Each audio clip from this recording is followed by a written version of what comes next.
할렐루야. 여러분 혹시 오늘 이 수요일 밤은 혹시 어떤 밤인지 아십니까? 네? 예, 정답입니다.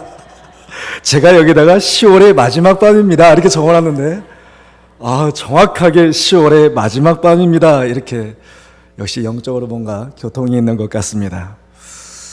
아까 신방 중에 후배 목사한테 카카오톡을 통해서 노래 하나가 날라왔습니다.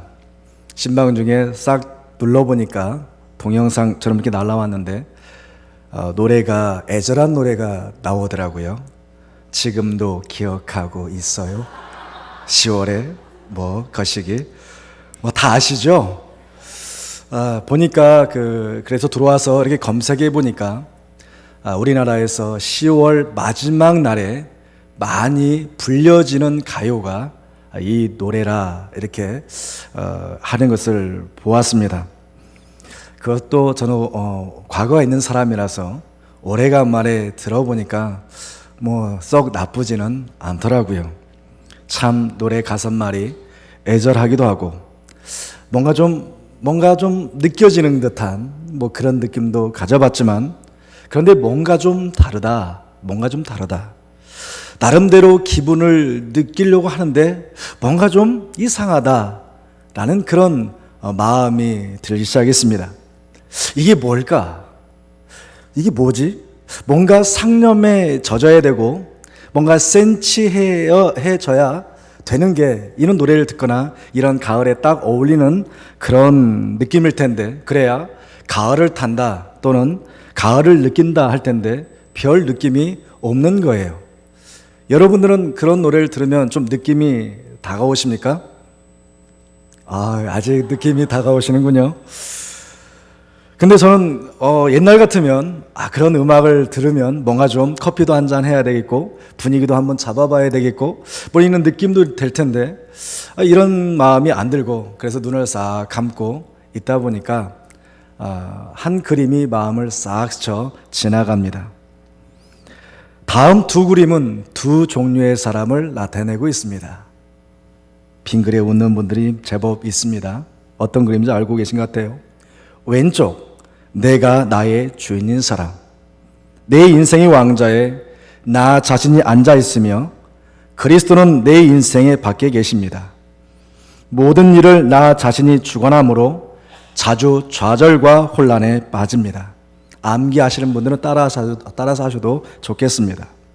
오른쪽 그림, 예수 그리스도가 나의 주인인 사람.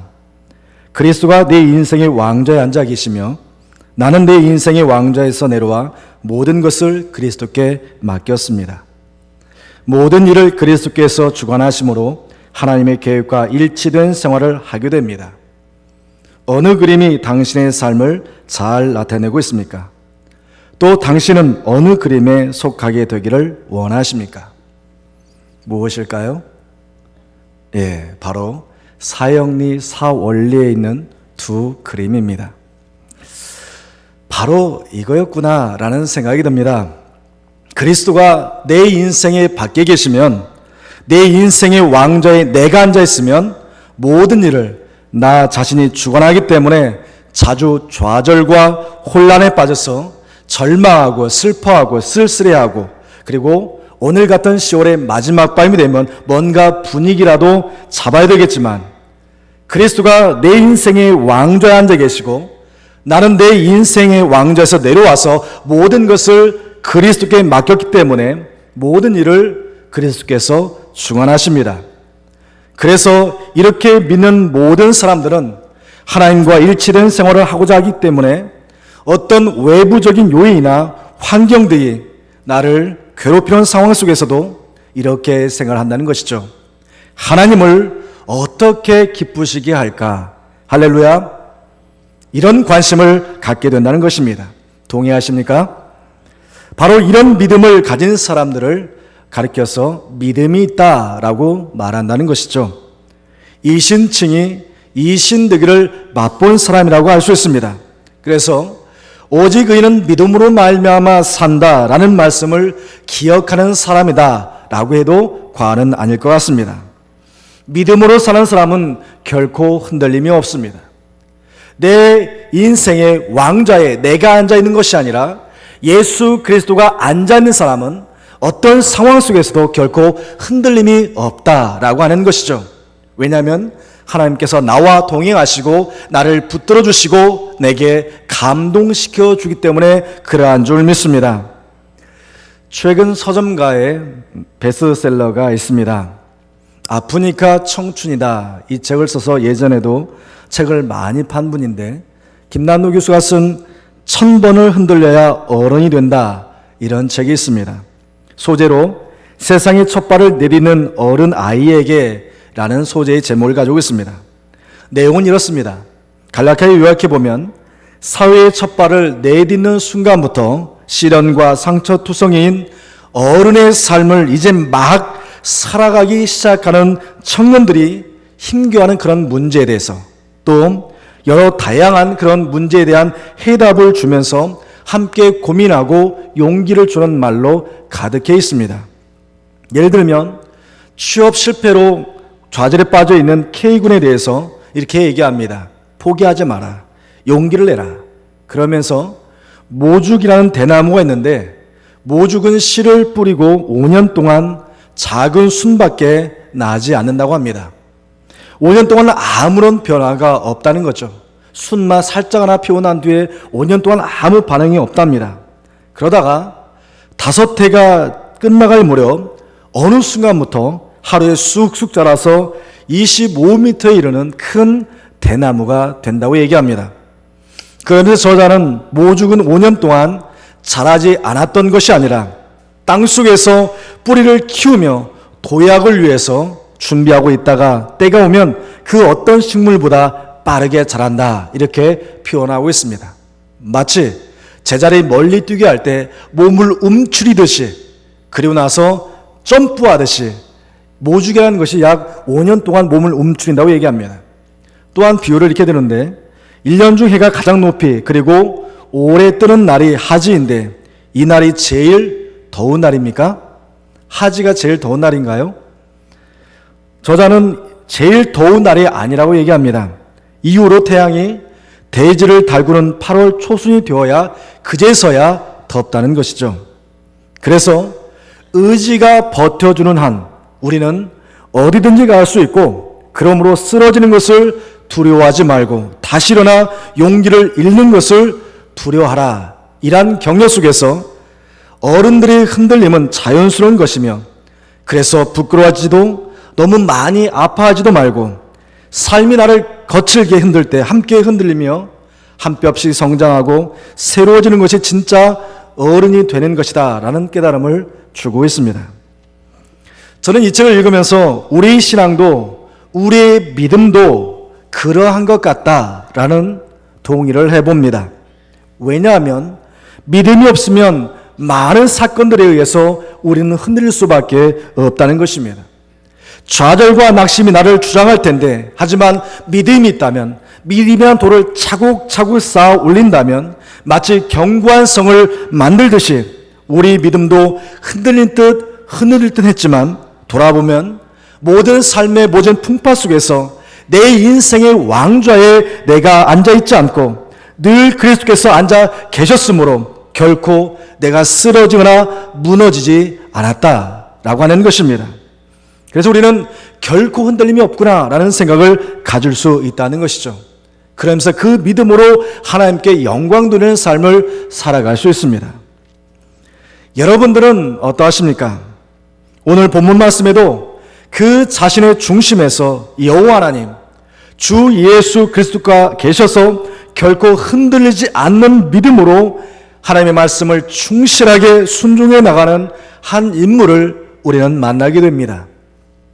그도 아벨이나 노아처럼 믿음의 선진이요 믿음의 용장이었습니다. 누구입니까? 그의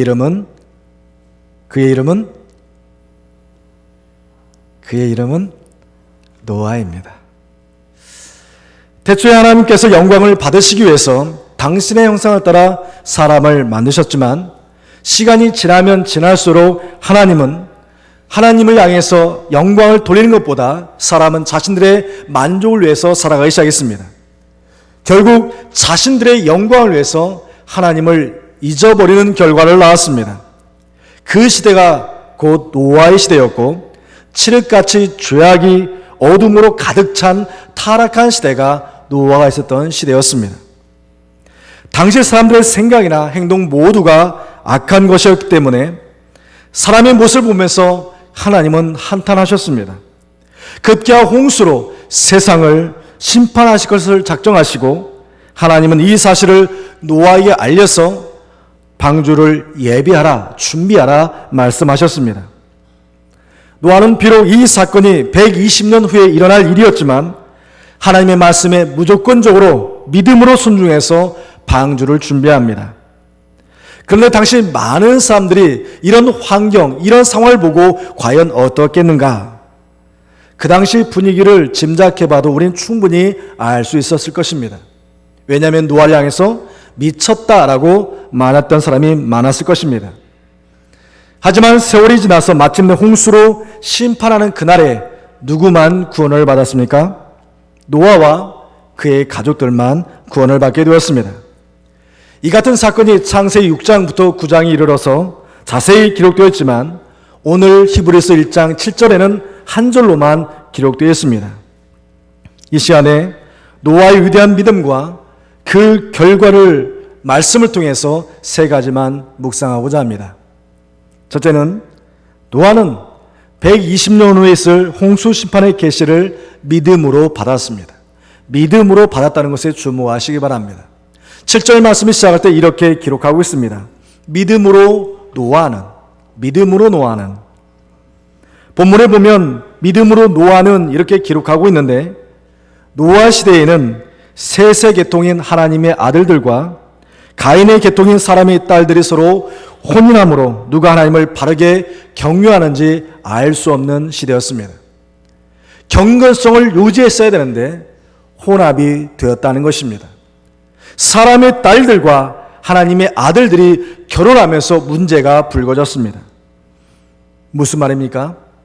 믿는 자들이 믿음을 다 잃어버리고 불신앙의 사람들과 악한 일에 어울리고 휩싸여 다니기가 일쑤였다는 것입니다. 믿음을 지켜야 되는데 그 믿음을 제대로 지키지 않았다는 것입니다. 자기 소견대로, 자기 마음대로, 자기 뜻대로 하는 삶을 그들이 살아갔다라고 하는 것이죠. 그런데 그런 시대 가운데 한 사람만은 의인이요 믿음이 있는 자라 인정을 받았습니다. 그 사람이 바로 노아라는 사실이죠. 노아는 믿음으로 의롭다함을 받은 의인이었습니다. 믿음으로 의롭다함을 받은 의인이었습니다. 그리고 도덕적으로 아주 깨끗한 사람이었던 것이죠. 더 나아가서 이 노아는 에녹처럼 하나님과 동행했던 사람이었습니다. 이런 시대에 하나님은 노아를 통해서 120년이라고 하는 은혜의 시간, 회개의 기간을 그들에게 주었습니다. 노아의 그 모습을 보면서 그들이 깨닫기를 원했습니다. 그 기간이 은혜의 기간이었다라고 하는 것이죠. 무엇입니까? 돌이키라는 겁니다. 노아의 모습을 바라보면서 너희들이 지금 무슨 죄를 짓고 있는지를 깨달으라고 하는 것입니다. 120년 후의 세상은 홍수로 심판을 받아 멸망된다는 그 계시의 말씀을 노아가 하나님께로부터 받았습니다. 노아가 이 말씀을 하나님께로 들었을 때 세상은 어떠했겠습니까? 긴박했을까요? 어쩔 줄 모르고 우왕좌왕하는 상황이 되었을까요? 그것이 그렇게 되어야 아마 맞는 일이 아닌가 생각합니다. 하나님 말씀이 임하였을 때 정말 주님을 잘 믿는 사람들이라고 하면 그 말씀에 긴장하고 내가 무언가 잘못했는가를 돌이켜보면서 회개하고 하나님 앞에 더 한 걸음 한 걸음 나가기를 다짐할 것인데 이 죄에 대해서 무감각했던 당시의 사람들은 노아에게 그 말씀이 계시 말씀이 임했음에도 불구하고 또 홍수로 심판한다는 그런 말씀이 있음에도 불구하고 그들은 깨닫지를 못했다라고 하는 것입니다. 세상 홍수로 멸망될 징조가 전혀 보이지 않기 때문에 그러할 수도 있었겠습니다. 비가 올지라도 높은 산을 덮을 만큼 비가 내리지 않았을 수도 있겠습니다. 세상의 모든 일이 정상적으로 돌아가였고 특별한 이변이 발생할 기미가 없었던 것이죠. 모든 사람은 하나님의 홍수심판 경고에도 불구하고 전혀 뉘우침이나 회개 없이 그저 타락한 생활을 그대로 해나가는 것을 보게 됩니다. 사람들은 하나님의 계시의 말씀에 비중을 두기보다는 주변 여러 상황에 더 큰 비중을 두었던 것이죠. 그들의 생각은 여러 가지였을 것입니다. 비가 올 징조가 전혀 보이지 않는데 설마 비가 온다 하더라도 이 세상을 다 덮을 만큼 비가 오겠는가? 120년이 지난 후에 있을 일인데 우리가 어떻게 그것을 믿을 수 있겠는가? 아마 이런저런 이야기를 하면서 노아가 하는 이야기를 농담처럼 여겼을 것입니다. 하지만 노아는 주의 상황 또 그 주의 형편에 이끌리지 않고 하나님의 계시 그 말씀을 믿음으로 꽉 붙잡았습니다. 바로 이 자세가 너무나도 중요하다는 것이죠. 노아는 이 말씀을 근거로 보지 못하는 것을 보았다라고 하는 것입니다. 하나님의 계시의 말씀이 임하였을 때 120년 후에 있을 일들을 이 노아는 믿음으로 보았던 것입니다. 믿음은 바라는 것들의 실상이요 보지 못하는 것들의 증거라. 히브리서 11장 1절 말씀에 말씀합니다. 노아는 120년 후에 있을 홍수 사건을 하나님의 계시의 그 말씀에 의존하여서 믿음으로 내다보면서 지금 방주를 준비하고 있는 것입니다. 사랑하는 성도 여러분, 저와 여러분이 갖고 있는 믿음의 시야, 여러분은 믿음의 그 시야로 몇 년을 더 내다볼 수 있겠습니까? 1년을 앞에 내다볼 수 있습니까? 5년을 아니면 10년을 내다볼 수 있겠습니까? 노아는 1세기 이상을 바라보는 믿음의 눈을 가졌습니다. 우리에게 필요한 것은 바로 이것입니다. 멀리 볼 수 있는 믿음의 눈이 우리에게 필요하다는 것이죠. 요즘 카메라에는 어떤 기능이 있냐면 줌 기능이 있습니다. 줌. 스마트폰에도 줌 기능이 있습니다. 그래서 멀리 있는 사물을 카메라로 또는 스마트폰으로 끌어서 촬영할 수 있는 기능입니다. 바로 이 믿음이라고 하는 것이 바로 이런 것입니다. 멀리 있는 것을 끌어다가 가까이 있는 것, 내 눈에 앞에서 이루어지는 것으로 인식하는 것이란 사실이죠. 120년 후에 일어날 홍수 심판이었지만 노아는 믿음으로 끌어당겼고 그 모든 사실이 현실로 느껴졌기 때문에 하나님의 그 말씀에 의지해서 방주를 지을 수 있던 것입니다. 저와 여러분들은 어떻습니까? 이처럼 노아와 같이 믿음으로 멀리를 내다보면서 신앙생활하는 그런 믿음인지 한번 돌아봤으면 좋겠습니다. 노아에게 말씀의 계시가 주어졌지만 우리에게는 하나님께서 매일매일 보고 들을 수 있는 성경 말씀을 우리에게 주셨습니다. 특별 계신 이 말씀을 우리에게 주셨습니다. 따라서 우리는 어쩌면 노아보다도 더 탁월한 입장에 서서 믿음의 시야로 앞으로 있을 일을 내다볼 수 있는 안목을 가질 수가 있습니다. 믿음이 아니면 홍수 심판의 계시는 믿어질 수 없습니다. 그래서 우리 주님은 이렇게 말씀하셨습니다. 마태복음 24장 37절부터 39절 말씀에 노아의 때와 같이 인자의 임함도 그러하리라. 홍수 전에 노아가 방주에 들어가던 날까지 사람들이 먹고 마시고 장가들고 시집가고 가고 있으며 홍수가 나서 그들을 다 멸하기까지 깨닫지 못하였으니 인자의 임함도 이와 같으리라. 할렐루야. 기록된 하나님의 말씀, 계시의 말씀을 믿음의 시야를 가지고 믿음의 눈으로 보고 믿음의 귀로 듣는 저와 여러분 되시기를 주님의 이름으로 간절히 축원합니다. 그래야 우리 영원히 살 수 있고 풍성한 삶을 우리가 누릴 수 있습니다. 둘째는 노아는 하나님을 경외함으로 방주를 예비하였습니다. 7절 중반절부터 보면 이렇게 기록합니다. 믿음으로 노아는 아직 보이지 않는 일에 경고하심을 받아 경외함으로 방주를 준비하여 이렇게 기록하고 있습니다. 아직 보이지 않는 일에 경고하심을 받아 경외함으로 방주를 준비하였다 말씀하고 있습니다. 예전 성경에는 이 준비하라는 말 대신에 예비하다라고 되어 있습니다. 그래서 저는 이 준비하다, 개역개정판에 준비하다 이 말보다는 예비한다는 말이 뭔가 좀 가슴에 깊게 다가와서 예전 성경을 따라서 제목을 방주를 예비한 노아 이렇게 제목을 적어봤습니다. 여기에서 경외함이라는 것은 거룩한 또 두려움을 간다는 의미입니다. 두렵고 떨리는 마음으로 하나님을 바라본다 하는 것이죠. 그리고 존경하는 마음으로 행동하는 것을 그렇게 이야기합니다. 노아는 120년이라는 오랜 기간에 걸쳐서 방주를 짓기 시작했는데 그런 홍수의 심판의 두려움 때문이 아니라 하나님을 향한 하나님을 믿는 경외심으로 방주를 지었습니다. 하나님께서는 노아에게 방주를 지으라고 말씀하시면서 그 배의 모양과 규모와 설계를 다 해주셨습니다. 우선 노아가 짓는 방주는 그 구조가 간단했습니다. 항해하는데 쓰여지는 배가 아니었기 때문에 각종 도구나 추진장치나 제동장치가 필요치 않았습니다. 오직 하나님께서 방주의 선장이 되셔서 가기도 하시고 멈추게도 하시기 때문에 그러합니다. 이런 측면의 방주는 이 세상에서 가장 안전하고 평안한 비였던 것이죠.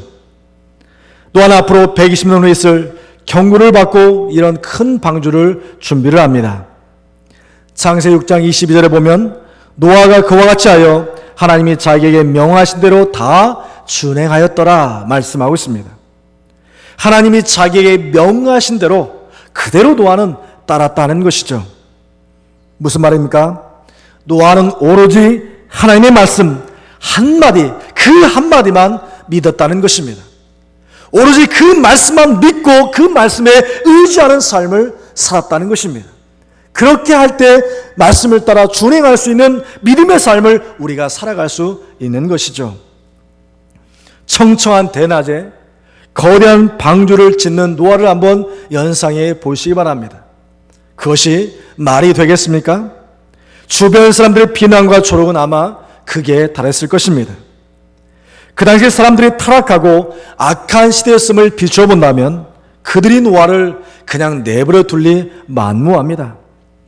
노아에게 노망 났느니, 정신 나갔다느니, 미쳤느니, 미쳐도 단단히 미쳤다느니 별별스러운 핍박과 모욕을 퍼부었을 것입니다.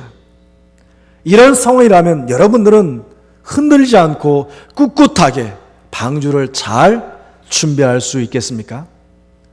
나는 나의 길을 가련다 하는 믿음으로 방주를 만들 수 있겠습니까? 노아는 흔들림이 없었습니다. 어떤 모진 핍박이 와도, 어떤 모진 박해가 와도, 누가 뭐라고 해도 하나님 말씀을 읽는 그 믿음으로 그 믿음만을 쫓아서 하나님께서 말씀하신 그 내용을 다 준행하였다고 성경은 말씀하고 있습니다. 이런 상황에서 노아는 방주를 이제 완성시켰습니다. 노아가 방주를 온전히 지을 수 있었던 근본적인 이유는 하나님의 특별하신 은총이 그와 함께 때문에 그렇습니다. 하나님께서 시작하신 일이기에 하나님께서 마치도록 도우셨던 것이죠. 다시 말씀드리면 노아의 의지가 하나님의 뜻에 의해 깨어지고 노아의 마음이 전적으로 하나님께 굴복당해서 하나님 명령에 순종하고 실천했던 것입니다. 노아는 특별한 사람이 아닙니다. 마치 엘리야가 우리와 성격이 똑같다라고 성경은 기록하고 있는 것처럼 당시 노아나 이스라엘 사람은 저나 별 차이가 없다는 것입니다. 그도 사람이었고 하나님 믿는 사람이었고 지금 오늘날 우리도 똑같은 하나님 믿는 사람이라고 하는 것이죠. 그런데 달라도 뭐가 많이 달랐냐면 무조건적 하나님 말씀에 순종하는 삶을 그 노아는 살아갔다는 것입니다. 어떤 상황 속에서도 하나님을 믿는 믿음 가운데 그렇게 살았던 것이 바로 노아의 모습이었습니다. 사랑하는 성도 여러분, 우리는 노아를 통해서 교훈을 얻게 됩니다. 노아가 120년간 방주를 지으면서 말로 표현하기 어려운 그런 숙모를 또 핍박과 모욕을 당했지만 인내로 승리했다는 것이죠. 하나님을 믿는 믿음으로 승리했다는 것입니다. 그 바탕에는 하나님을 믿는 믿음이 자리하고 있었습니다. 하나님을 경외하는 믿음이 있었기 때문에 그런 인내하고 참고 견디면서 하나님께서 맡겨주신 일을 완성할 수 있었던 것이죠. 우리들의 인내는 어떻습니까? 어려운 일을 만나면 얼마나 인내하고 잘 참아낼 수 있겠습니까? 노아는 끝까지 잘 참고 견뎠습니다. 로마서 5장 3절과 4절에 이렇게 기록합니다. 다만 이뿐 아니라 우리가 환난 중에도 즐거워하나니 이는 환난은 인내를, 인내는 연단을, 연단은 소망을 이룬 줄 알미로다. 하나님을 경외하며 끝까지 인내하는 믿음을 소유하는, 그리고 믿음으로 승리하는 저와 여러분 되시기를 주님의 이름으로 간절히 축원합니다. 마지막 셋째로 노아는 자기 집을 구원하였고 의의 상속자가 되었습니다. 7절 중반 이후로 이렇게 기록하고 있습니다. 그 집을 구원하였으니 이로 말미암아 세상을 정죄하고 믿음을 따르는 의의 상속자가 되었느니라 말씀하고 있습니다. 본문에 그 집을 구원한 노아를 가리켜서 세상을 정죄하고 믿음을 따르는 의의 상속자라고 성경은 기록하고 있는데 이 말씀에 깊게 주목을 하셔야 됩니다. 노아가 믿음으로 방주를 예배했을 때, 준비했을 때 주의 사랑에 있는 모든 사람들은 비웃었지만 노아는 믿음으로 이것이 옳은 것이다 라고 하는 사실을 그대로 나타내 보였습니다. 세상 사람들은 홍수의 심판으로 그들의 불신앙으로 정죄를 받았습니다. 하지만 노아의 믿음은 그 당시 사람들의 불신앙을 정죄한 것이 아니라 그 믿음으로 완성하고 승리하는 그러한 삶을 살았던 것이죠. 믿음으로 방주를 예배한 노아에게 하나님은 두 가지 큰 축복을 그에게 허락하셨습니다. 하나는 자기 집을 홍수에서 구원한 것입니다. 하나님께서는 120년이라는 회개 기간을 주셨습니다. 만일 방주를 짓는 기간이 1년 2개월쯤 되었다면 사람들은 자신들의 죄악은 생각지도 않고 기간이 짧았다고 핑계할 수도 있었을 것입니다. 하지만 노아는 120년 동안 매일 방주를 지어가는, 만들어가는 작업을 하였고 방주를 짓는 망치 소리는 세상을 향한 경고가 되었던 것이죠. 그래서 베드로후서 2장 5절에는 노아를 가리켜서 이렇게 얘기하고 있습니다. 의를 전파하는 자다 말씀하고 있습니다. 여러분, 그렇다면 노아가 어떻게 의를 전파할 수 있겠습니까? 하나님의 계시의 말씀에 따라 방주를 예배함으로 세상의 악함이 드러나게 되었고 바로 이 사실을 통해서 노아는 의의 전파자가 되었다라고 하는 것입니다. 만일 노아가 자기 집을 홍수에서 구원하지 못하고 또 세상이 어떤 이유로 멸망되었는지 후세 사람들에게 알리지 못했다면 그는 별반 차이 없는 사람이었을 것입니다. 모든 사람들이 멸망하는 가운데 노아와 그의 가족들이 구원받게 되므로 하나님의 의가 나타나게 되었습니다. 노아는 지금도 그 당시의 사람들의 완악함과 하나님의 의로우심을 만천하에 증거하고 있습니다. 그리고 또 한 가지 축복은 의의 상속자가 된 것입니다. 노아 역시 우리와 마찬가지로 죄인이었습니다. 별반 차이가 없는 사람이었다는 것이죠. 하지만 노아는 다른 모든 사람들의 모범이 되는 그런 생을 살아갔습니다. 그 사람은 비난받을 만한 행동을 하지 않았습니다. 아무도 그를 비판할 그런 근거를 찾을 수가 없습니다. 노아는 에녹처럼 하나님과 동행했던 사람이었습니다. 노아가 세 아들을 낳았다는 말씀처럼 노아는 에녹처럼 일상생활을 통해서 하나님과 인격적인 관계를 유지하며 살아갔던 사람이었습니다. 노아는 사람들에게 인정받을 만한 사람이었고 하나님과 인격적인 바른 관계를 갖고 사는 사람이었습니다. 하지만 하나님께서는 에녹은 죽음을 통과시키지 않고 옮겨가셨지만 노아는 홍수에서 구원받게 하셔서 의의 상속자로 삼으셨습니다. 의의 상속자가 되는 것은 오로지 믿음으로만 가능한 것입니다. 믿음을 통해서 의의 상속자가 될 수 있다라고 하는 것이죠. 여러분, 여기 계신 모든 분들이 하나님의 의의 상속자가 되는 줄 믿습니다. 왜 그렇습니까? 여러분들은 예수 그리스도를 믿음으로 구원받았습니다. 할렐루야. 하지만 구원받은 것으로 끝나지 않고 그렇게 구원받은 자, 주님을 영접한 자, 하나님의 자녀가 되는 권세를 그들에게 주셨다라고 하는 것입니다. 예수 그리스도를 믿는 것으로 끝나지 않고 하나님의 자녀가 되는 권세를 주셔서 이제는 하나님의 자녀이면 하나님을 향해서 아빠, 아버지라고 부를 수 있는 그 권세도 그 아들의 영을 통해서 성령의 영을 통해서 성령을 통해서 우리에게 그렇게 허락하셨습니다. 이 정도만 해도 우리는 너무나도 기쁩니다. 그렇지 않습니까? 구원받고 하나님의 자녀가 되고 하나님의 영으로 말미암아 아빠, 아버지를 부를 수 있는 그런 자격을 가진 것만 해도 너무나도 감사한데, 하나님의 자녀이면 하나님의 유업을 이을 자라고 얘기합니다. 하나님의 흡사라고 얘기합니다. 상속자라고 얘기합니다. 무엇입니까? 하나님의 나라를 유업으로 받는 사람이다 라고 하는 것이죠. 그런 점에서 노아가 의의 상속자라고 성경은 기록하고 있는 것입니다. 이것이 바로 중요한 것입니다. 믿고 자녀가 되고 또 자녀가 된 것뿐만 아니라 아빠, 아버지라고 하나님을 부르고 상속자를 가지고 상속자의 자격을 가지고 믿음으로 살아가는 그 모습이 바로 저와 여러분들이 살아가야 되는, 구현해내야 되는 그런 믿음 있는 삶이라고 하는 것입니다. 그래서 복음에는 의가 나타나서 믿음으로 믿음에 이르게 하나니 기록된 바 오직 의는 믿음으로 말미암아 살리라. 할렐루야. 이 신앙이 우리 가운데 그냥 녹아져야 한다는 것입니다. 말씀했습니다. 사랑하는 성도 여러분, 오직 의는 믿음으로 말미암아 삽니다. 오늘도 하나님은 노아를 통해 믿음이 무엇인지를 우리에게 정확하게 설명해 주고 계십니다.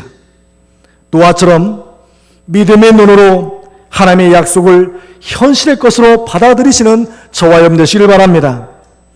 하나님을 향한 온전한 경외심으로 구원의 방주를 예비하시길 바랍니다. 자기 집을 구하고 의의 상속자가 되셔서 하나님의 자녀된 권세로 기쁨으로 믿음으로 하나님을 기쁘시게 하는 삶을 살아가는 저와 여러분 되시기를 다시 한번 주님의 이름으로 간절히 축원합니다. 기도하겠습니다. 이 시간 다 같이 한번 기도했으면 좋겠습니다.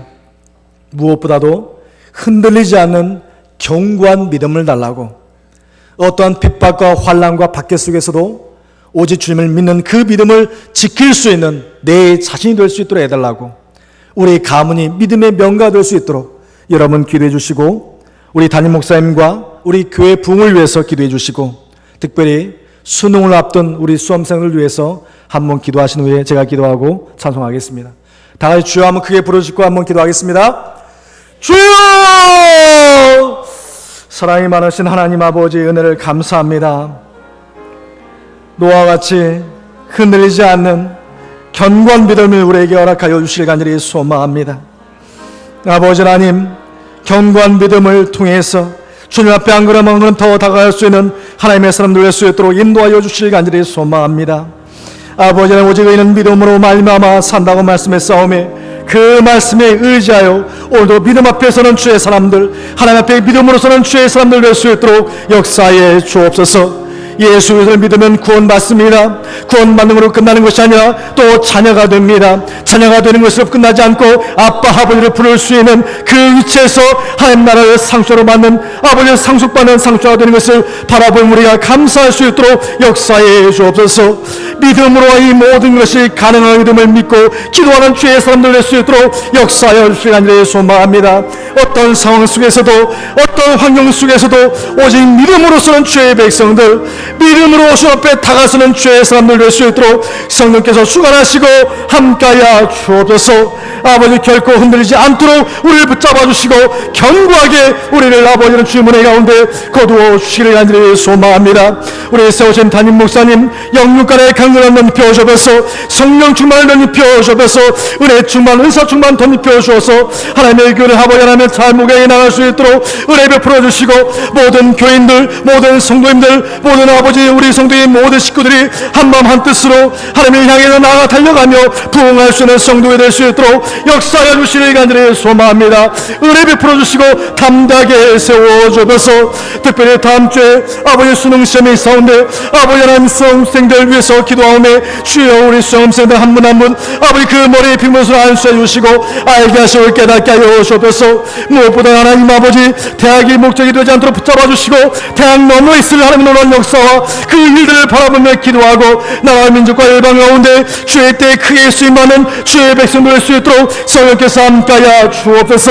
그래 우리 성도교에서 아버지 신앙생활했던 우리 모든 학생들이 이 나라의 동량으로 키워질도록 붙잡아 주시고 세계 하나님 일꾼으로 키워질 수 있도록 은총 베풀어 주옵소서. 그렇게 시험받는 주의 사람들이 많이 배출될 수 있는 우리 성도교회 될 수 있도록 역사해 주옵소서. 고마우신 하나님 아버지, 오직 이는 믿음으로 말미암아 산다는 것을 우리는 믿습니다. 우리의 믿음이 결코 흔들리지 않도록 붙잡아 주옵소서. 어떤 환경 속에서도 어떤 어려움 속에서도 노아처럼 믿음으로 의인이라고 인정받는 하나님의 사람들 될 수 있도록 역사해 주옵소서. 우리 삶 자체가 하나님의 의를 드러낸 삶이 될 수 있도록 역사해 주시고 날마다 그 믿음을 지켜 행하는 하나님의 사람 될 수 있도록 역사해 주시며 특별히 그 믿음 가운데 사랑하는 주의 백성들의 가정에 믿음의 명가 될 수 있도록 은총을 넘겨 주옵소서.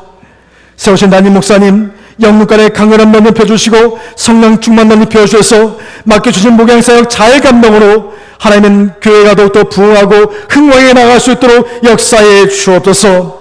성도교회가 날마다 더해감으로 부흥해 갈 수 있도록 형통의 복을 우리 교회 가운데 은혜로 베풀어 주옵소서. 예수님의 이름으로 기도하옵나이다. 아멘. 찬송가